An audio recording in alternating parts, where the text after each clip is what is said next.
So questions that you have, and again, please stand up and say the question loudly, and they will respond in kind. Anyone? Yes. My question is for Bethany.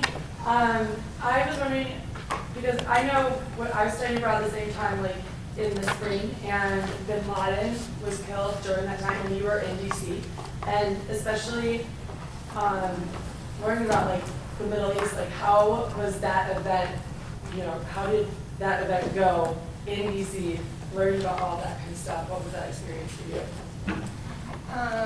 Stand up, please. Oh, I didn't get that part of the presentation, but it was kind of bittersweet, I guess. A lot of people were really excited and partying in front of the White House, and then a lot of other people were a little bit confused. They thought there was a lot of conspiracy going on. But I guess the morning that the papers came out and said that, this is over with, we got him, it's done.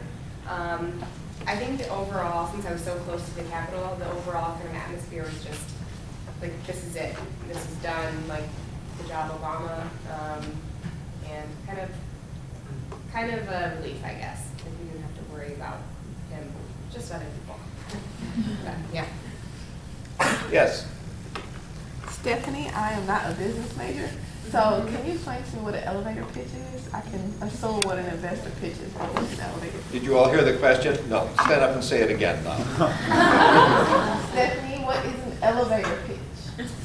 Oh, that's a great question, sorry. An elevator pitch is like 30 seconds to a minute that you explain your idea for a business to someone else, and it's really short, really concise, and it has to be exciting. Like, you have to get someone as excited about your idea as you are. So we worked with that a lot, like talking about what main points you need to do and how to stand out from a crowd. We use like theoreticals, like, if you were in an elevator with Bill Gates and you had like 30 seconds to tell them about your fantastic idea, how would you do it and what would you say? So It's like speed dating. Yes. I have a question for Kathleen. Can you all hear her? Yeah. I was wondering about the significance of the photo with the girl that said California on it. I know that it was on the picture that was in the beginning of your PowerPoint and it came up later, so could you explain that? Do you get what I was California. Yeah. So actually that California sign, that girl is actually a model for McDonald's. That was a McDonald's advertisement.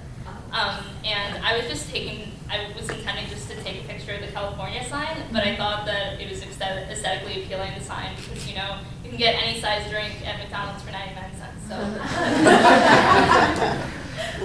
And that's only the beginning of the worst things. So other questions? Yes. Let's see.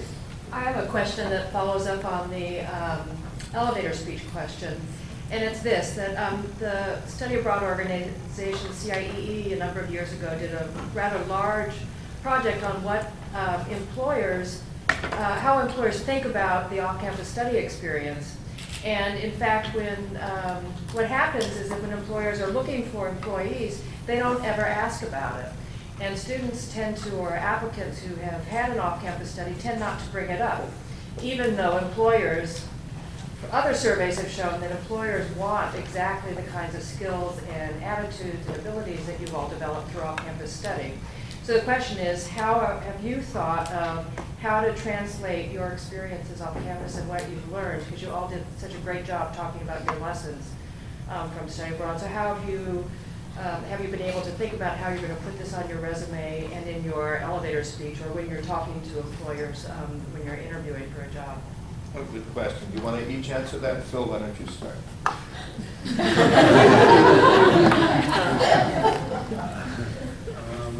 Stand up. So, take off your hat. So I think I actually do not really like to relate my off-campus study experience to something on my resume, although it's useful. I think it's something I don't really want to go off campus to put something on my resume, and And I think resume is something for others, not something for me. And I don't need my resume. I know myself better than anyone else. And I know a lot of things I put on my resume is not true to myself. I will try to enlarge my experience. I will not try to be true to myself. I will not put, I just want to have fun on my resume, right? Well, right. But that's something I really wanted to do, and I think trying having fun, I can have a lot of things later on that I could actually put on my resume in a very proud way for me. So. Well, because of like the specialized nature of my course that I took in Scotland, I have put it on my resume basically as a subheading under education. Like I took marine zoology, behavior and biomechanics, microbial ecology, and one other thing. And so they're all there, and you know it demonstrates like competence in the lab, and as well as just kind of like, hey, you know, I lived on my own for a semester. I'd be comfortable moving wherever to do this job. I'm an independent thinker and worker, so. Great. Actually, as a graduating senior, it was really important for me to think about this as I was doing my resume. And actually, it's kind of a key part for my resume. I have lots talking about my study abroad experiences, not just like I traveled here and I did this or that and that, but I also talked about an experience that I didn't have in my presentation. I did an internship in a study abroad program in Mexico City. I went back there this past fall, and so it's kind of a key thing for me because I can put down there that I learned Spanish, that I can do it, I can do written, I can do that sort of thing, but I can also talk about the skills that I learned, like leadership skills and coordinating skills. I think that's really important for people to see when you're doing your resume, when they look at your resume. This was actually beneficial for me when I was applying to graduate school. For social work, I was able to talk about, first of all, volunteering at the elderly women's home. Being able to see a different perspective of how those are run compared to American ones was very eye-opening. And then also, just knowing different cultures would maybe make me more relatable when working in a hospital or a nursing home setting if there are people that aren't originally from America. Being able to kind of understand what they're going through, being more of for not an American-born person. I think that, so I put stuff like that in my personal statement, and I got it in school, so I guess it worked. So it ended up working really well for me. Yeah, please. So I definitely put my internship experience on my resume. I had an internship at River North Dance Chicago, which is a mid-sized dance company. But more than just listing the tasks of what I did on my resume, what really influenced me was just how I developed real-life working skills that I can apply to any job, not necessarily putting it on my resume. So before doing my internship, I was really scared of using the phone and talking to people, like talking to people who were board members or other people who were interfacing with the office. And slowly but surely, I became comfortable answering the phone if I didn't know the answer to, ask someone else in the office or to really just be able to be comfortable in an office and ask questions that are important so I can do tasks correctly. I definitely put mine on my resume as well. My experience there has kind of shaped my goals in life. So it's kind of like the big heading on my resume. And especially like with grad school and stuff, it was kind of a big hit too, like my like what I want to do research on and that kind of thing for grad schools. So yeah, it was very important. Is there a reason you choose to go back to come to Chicago rather than go back to Washington? It's just closer to family. And Washington was great, but Chicago feels more like home. I guess I kind of took from your question that we can all put it on our resume, but how do we get an employer to be make sure it's an important point. I always put it on my resume, but I think that I gained so many valuable skills that any question that they ask me, I could bring something in from it and then bring a little bit in and then, have the opportunity to talk about it for like 10 minutes. My internship experience, the skills that I learned there, I just take one little thing like, oh yeah, when I was in Chicago I did this, by the way, these are the 8 other things that I did there too. So I think it's important to get a little niche and then have room to expand upon it. Good. Anything else, Betsy? No, I mean, that's exactly what I was, that kind of translation of your experience? When somebody asks you questions and say, I know how to do this, because I did this, I know how to do these things. It's great. Yes, Mark. The subtitle of Grace's talk was Language Comes with Culture, and that seems to be something that's resonated through a lot of the talks that we've heard, that learning local idiom, becoming proficient in speaking are all ways of becoming more of an insider and breaking down some of those barriers.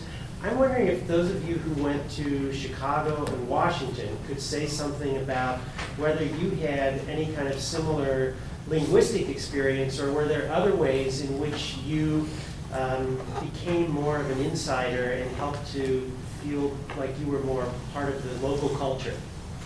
Was it linguistic or something else? Or?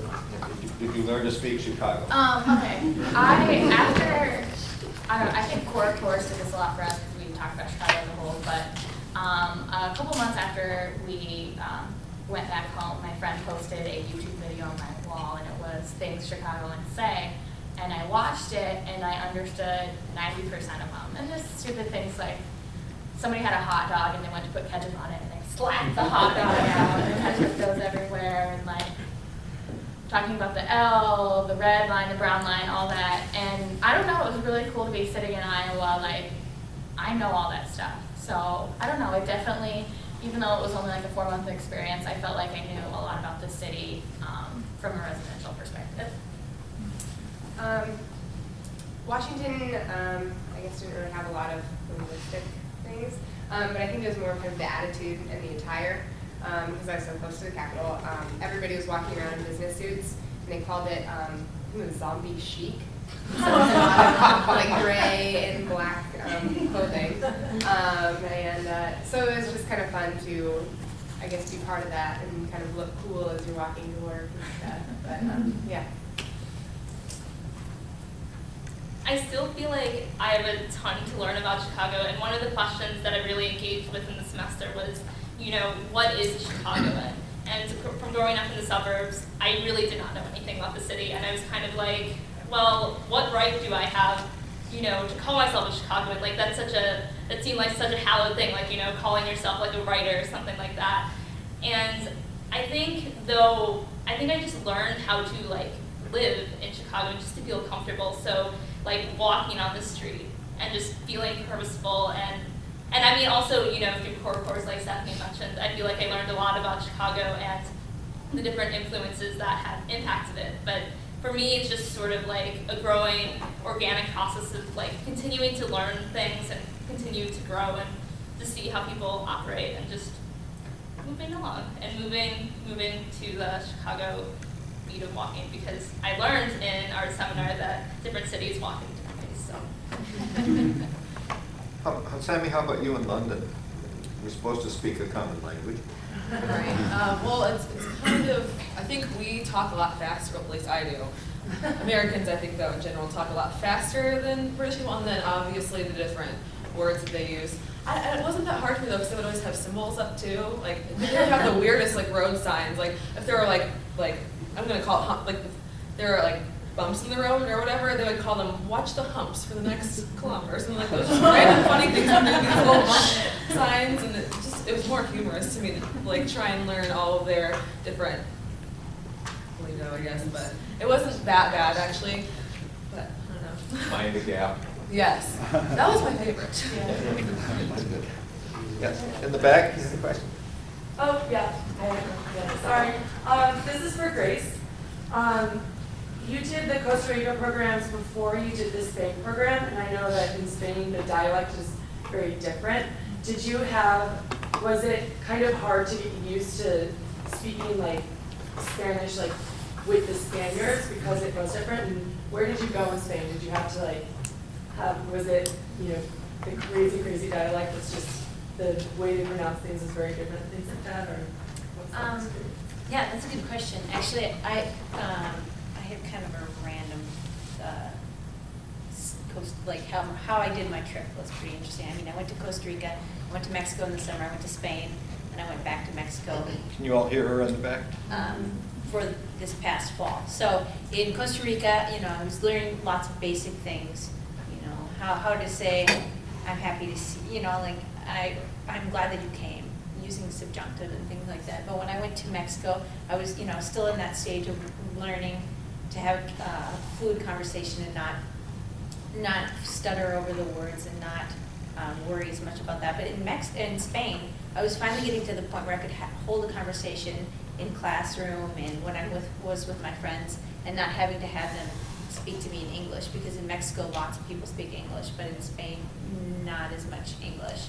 And so for me, actually, it was interesting because even though I was better at Spanish, it was sometimes harder for me to understand the Spanish because I was in Sevilla, and so even though it's not as strong, they still would cut off the S's and say adios, and I'm like, what? Oh, okay. And it was very obvious to me from the very beginning. And interestingly enough, after I came back from Spain, and I was in the United States for 2 months, I realized that as I was listening to Mexican TV, like a Mexican TV show, I could understand the Mexican Spanish more easily than the Spanish that I heard in Spain, like even though I hadn't spoken for 2 months. And so it was like the speed and just the very different accents. So it was yeah, definitely something harder for me to understand. Did you ever get that comfortable in Germany, Phil, with the language? Yeah, I was an exchange student in Germany 2007, 2008. I went to Germany without knowing a word. And then I was put into a host family for 2 months in the northmost city in Germany. And then when I first saw the booklet telling me I'm going to be living with 70, 80-year-olds, I was not that excited, but eventually it became a very important part of my life. I actually want to thank them if they're watching, but I don't think they are. So we'll still keep emailing each other. We'll try to spend time with each other, although we're very far apart. Every time I go to Europe, I go to their city. It's very hard to get there, but I'll still go. Every time I come to the US, they're actually good too. And I think being able to actually communicate with them, you know, on a very, very low level at first really gave me a lot of confidence in trying to just talk to my classmates, trying to talk to my Frisbee friends. And I think, well, in this case, I really acknowledge the importance of Frisbee because, well, after playing Frisbee, they will be able to go to the bar with me and then we will just talk in German. Well, they won't be talking English to me because they understand the importance of trying to speak a foreign language, like for a foreign person in their country. So I think that's it. Thank you. Yes. I'm sorry. This is another question for Grace. Two, one is very easy, one is maybe more elaborate. The first is how many years of Spanish did you have before you went abroad? And secondly, I know just trying to speak language every day that is not your native one, like at least for me, I would come home and I'd be just exhausted and I'd be like grumpy and I wouldn't want to try anymore. So if you could talk a little bit about your experiences really trying to speak Spanish and how you kind of motivated yourself and were able to not just sink into that exhaustion. Well, actually, before I went to Costa Rica, I had taken a couple, maybe 2 or 3 classes at St. Olaf, and I had taken some classes in high school, but I really actually had a lot of trouble in the U.S. classroom because there's just different things that I didn't like doing the little worksheets, and I didn't like, I don't know, the classroom of there's a teacher watching you taking your participation grade. And so that was kind of nerve-wracking for me. But when I went to Costa Rica, I just, you know, there's professors everywhere you go. The person that's sitting next to you on the bus, you're talking with them, and they can help you with whatever question that you have, for the most part.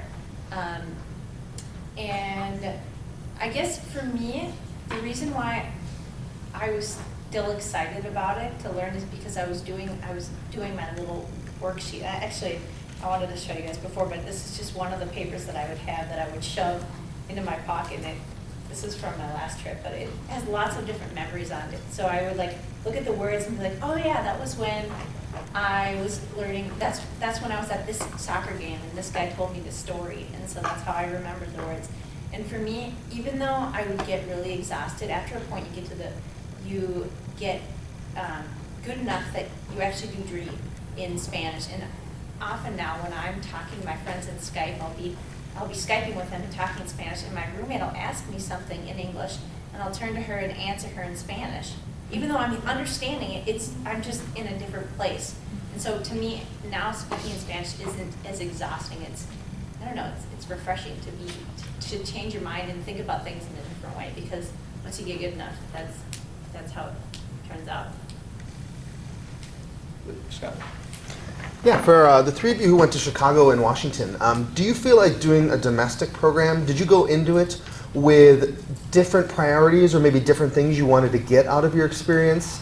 And then now looking back, do you feel like that was what you accomplished, or were you surprised by sort of what you got and maybe the reactions as you talk to other people who are going internationally versus you doing something domestically? So the reason that I chose to do the Chicago program was that I wasn't emotionally ready to go abroad.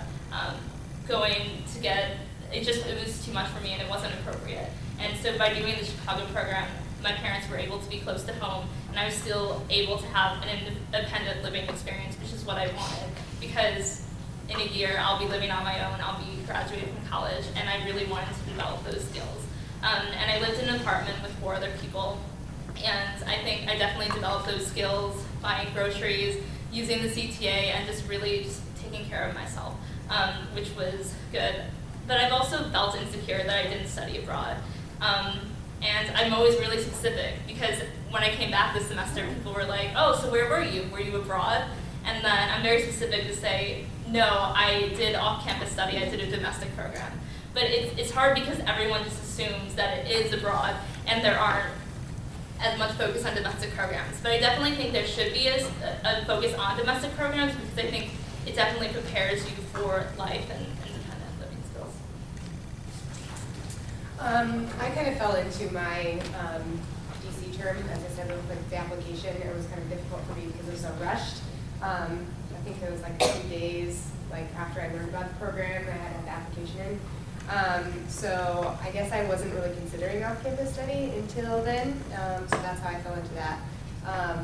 And once I was kind of gearing up for it, my goals or my kind of expectations for the program were just to meet new people and kind of be off campus and build my resume, make connections with people on the East Coast because I don't have family there.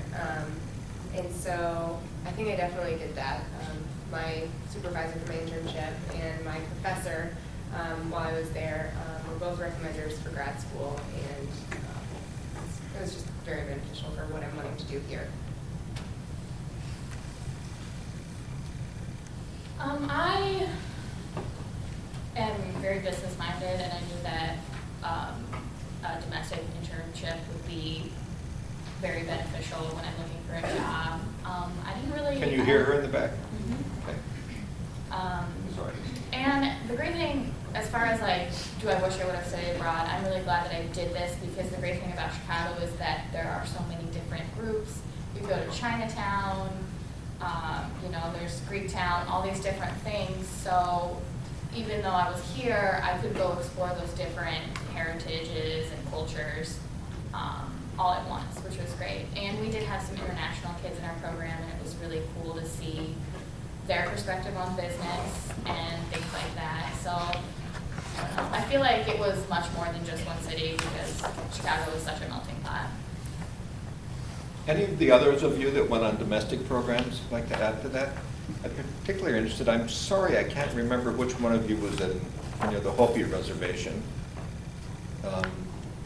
Yes, it is like another country, isn't it? Mm-hmm. It was a very different experience, and it was very eye-opening. Could you stand up and talk about it? Thank you. My first experience was actually going to a traditional Hopi dance that my coworker was dancing in, and so myself and another Grinnell student drove 2 hours through the reservation, and it's scrubland, it's very flat, and there's nothing out there. And then they have tiny little cities. We went through Tuba City, and it was just very different. And we actually ended up on the wrong mesa the first time. And it actually reminded me a lot of Mexico.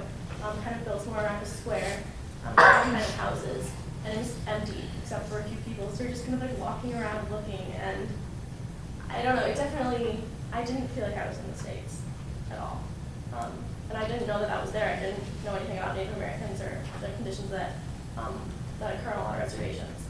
So I think it was really eye-opening, the fact that like even in this country, which is my own, and I feel like I know, there are parts that I really don't know, and I can always learn more about it. Yes. I mean, I'm speaking next, but I didn't include this in my presentation. I went to Atlanta and I studied at Spelman College in Atlanta.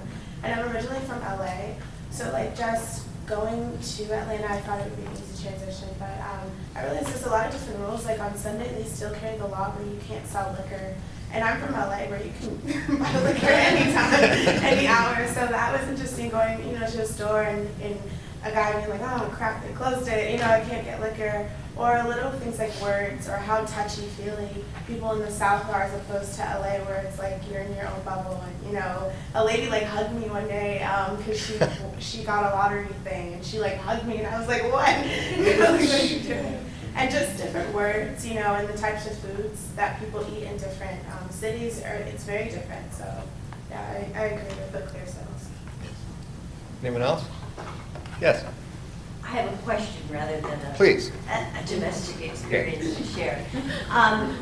In talking about experiences in off-campus study, often people draw a clear distinction between academic and non-academic experiences, and yet I think they're really very much part of a whole that's pretty seamless.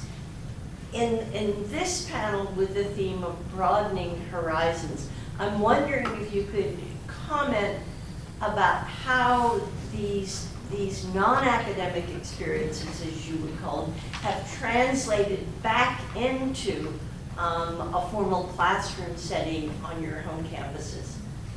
Excellent question. You want to start? Be brave.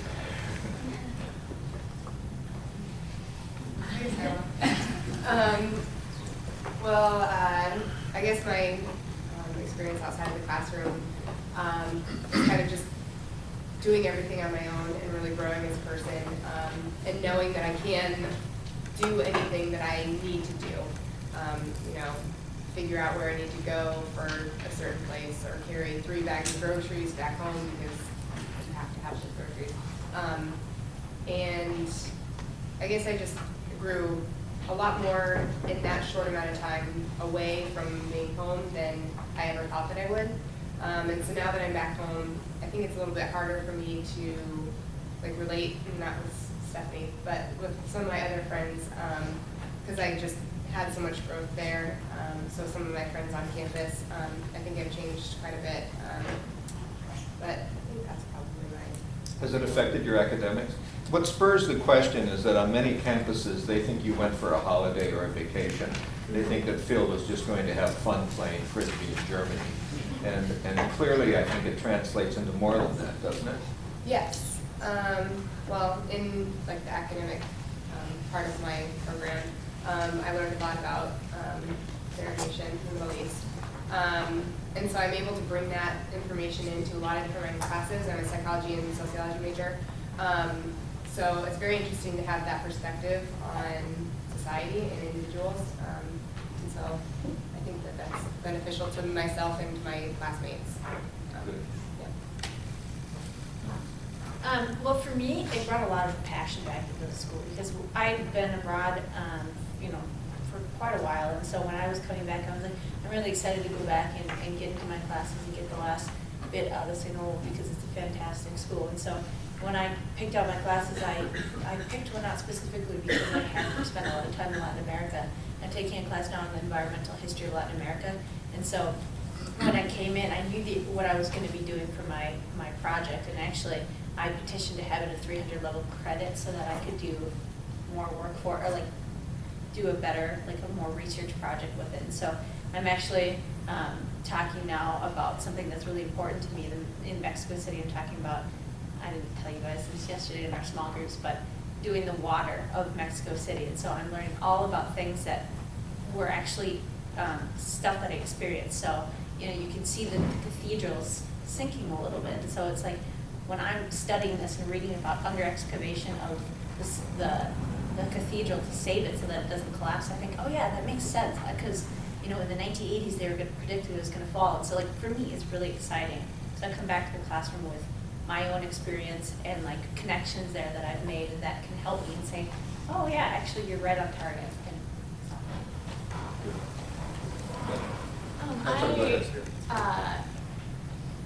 Yes, people look at it as a holiday, but I think the main thing that I took from it is that there's a lot of distractions and there's a lot of opportunities and there's so much you can do, but there is still all this work. So I got a lot better at multitasking. Like, yeah, I want to go see this band at this bar. I want to go to the aquarium, whatever.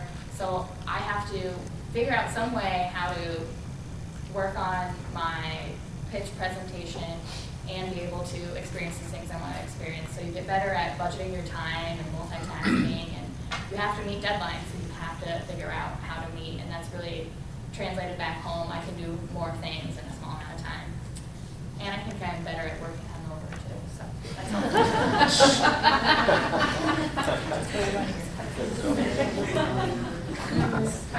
I think there's no distinction between non-academic part and academic part in an off-campus study program. And for me, most likely I would do something non-academic, and I would relate my non-academic experience to something academic. For example, I was playing frisbee rolling, and then we're playing in a park that used to be a Nazi airport. So it was turned down. It was closed down in 2003, and then so many people, they were able to. Because I think Berlin is a city when they talk about, I'm interested in architecture, they talk about architecture in the 1920s, 30s, 60s, 70s, 80s, 90s, something like that. They skipped the World War part because they didn't really want to face that part. And it was particularly interesting for me that they were actually able to face their Nazi architecture and have fun in the park. And so for me, it was more like I'm doing something that I'm not really thinking about, relating my academic experience to my holiday. And later on, I became very interested in something that why people are able to do something like that. I don't know. I learned a lot of things out of the classroom in Scotland. Like, first of all, I guess just finding things in common with anyone on the street. You know, like when you can talk to someone and find things in common and you barely understand what they're saying, and you can get something fruitful out of the conversation, it helps you relate to people on an academic level that might not warm up to you right away, and kind of get yourself on their good side. Beyond that, I would say time management, thinking independently, like figuring out the bus schedule every day to get to school. Like sometimes when you're in college, you just kind of feel like you're one of the herd, and it kind of helps you think like, okay, maybe I don't have to do things this way. I can use this strategy to go around, and I think it fosters a lot of that type of thought. Anyone else that has spoken already? Yes. Sorry. I did, like, in response to her question. Or if you have another question, that's fine too. Yeah. I've already done two. I can go ahead. Yes. I have a question for the panel. What role will you each take on your college campus, or have you taken on your college campus to increase your peers' interest in both off-campus study and study abroad programs? Are you working closer with the study abroad offices or your various offices, whether it's intercultural engagement, international organizations? How will you utilize this experience to help your peers to also take advantage and be less afraid? And in particular, there are far less male applicants for off-campus study and study abroad. So what's your responsibility to the ACM? How will you help to bridge that gap and to help your peers to be less afraid of taking those experiences, of having those experiences?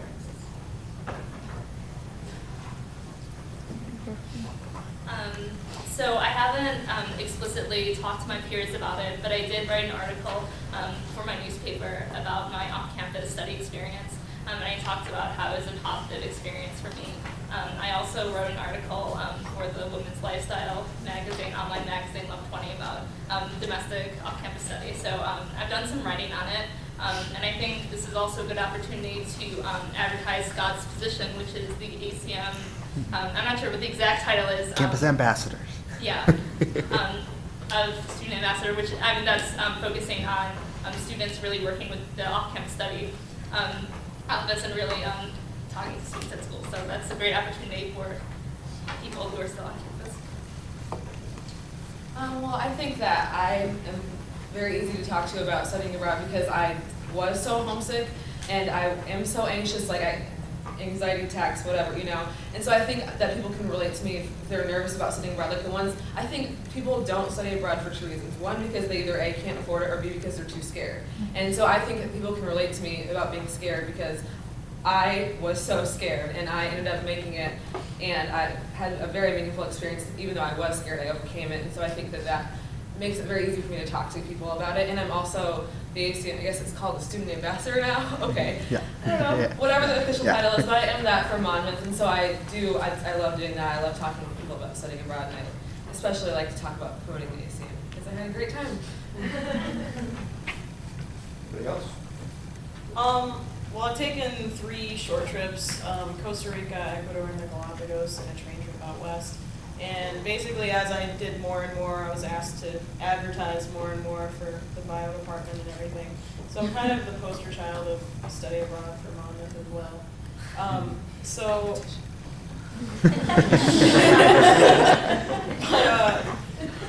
They had me come in one year for mentoring day and talk to the students and tell them, you know, what it's like to go on a short trip. And, you know, I think if we can get more people to go on those type of things, that they'll realize, okay, I could do this for a semester. Like, I think I can handle this.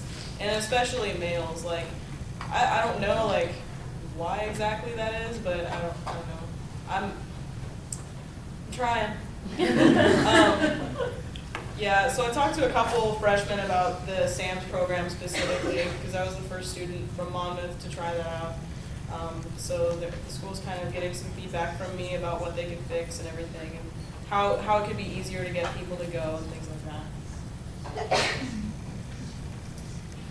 I would say informally, everybody could say, everyone that's my friend could say that I'm obsessed with traveling abroad, and so I can talk to them about my experiences, and then I'm assuming that you know, can be helpful for people that think, you know, I don't know, maybe that would be fun. But formally, I'm actually like looking for jobs in this sort of area, and so I've been trying, you know, going to different places and like saying what would work with me, what would work for me. And so I did an internship in the International Studies Office in high school, and I made many connections in like LaSalle, Philadelphia, and California State and things like that. And so I looked at those jobs and I just thought they were so exciting to be able to talk to people and see their experiences and watch kids like growing. And you know, even I was there during a time when a group of 30 professors came to Mexico City, and they were learning about Mexican culture. Just to see them so enthusiastic to bring this new information back to the U.S. is something I was like, yeah, I want to see that happen, and it was just exciting for me. So that's more of the formal stuff. Yes. So to answer your question, I feel like as people Stand up. or as students that have gone abroad, I feel like it is our responsibility to inform other students on our campus about it and let them know there are other ways. Like if you can't afford it, you should seek scholarships or you should seek grants. And specifically at Cornell, we are in a very small town in a predominantly white community. And so we just had our first student of color orientation, and Gail Luck, the director of our off-campus study abroad office, asked me to speak to the freshmen and let them know, like, I hadn't gone on my off-campus trip yet to the Bahamas, but she wanted me to speak to them about what I was expecting to see or how I apply for scholarships, and to let them know as a role model, like as a black woman, you can go. Like there's not a lot of people of color going abroad either, and there's not a lot of males because they don't think they can go or their priorities are different. They're concerned about social life on campus or the athletics they're involved in, so it's very important to lead by example. That's Phil, you're the only male on the panel, so it's sort of like having an African-American student in your class. They suddenly have to speak for all African-American students.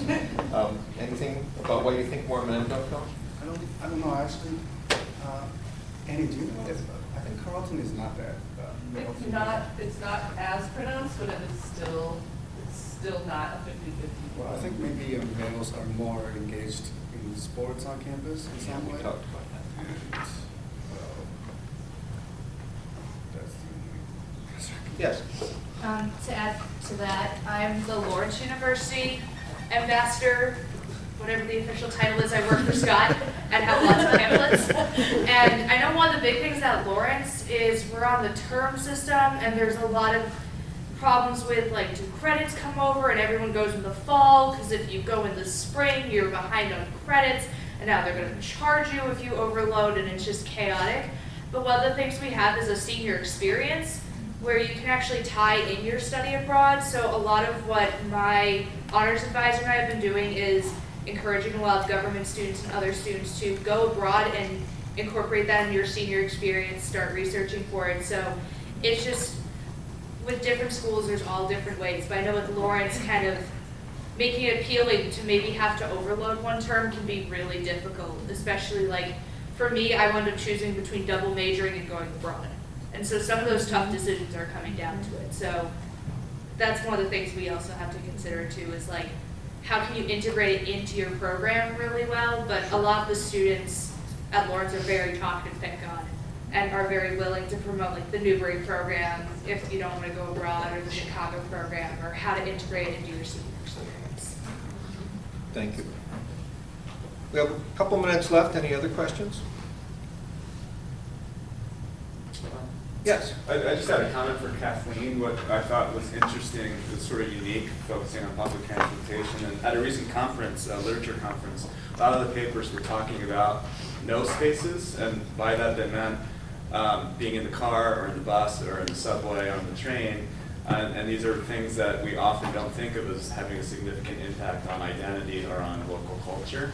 And so it was just a comment because your presentation made me think about that and what effect that can have on your experience. So thank you. Thank you. Well, thank you. When I have breakfast with guys my age, when we get through what operations we've had and what medications we're on, then eventually it gets to how the world is going to hell in a handcart. And I always tell them that they should come down and spend a couple of days with me at St. Olaf and be around students. And it's events like this that just confirm that feeling for me. I have nothing but hope for the future. So thank you all for your great presentation.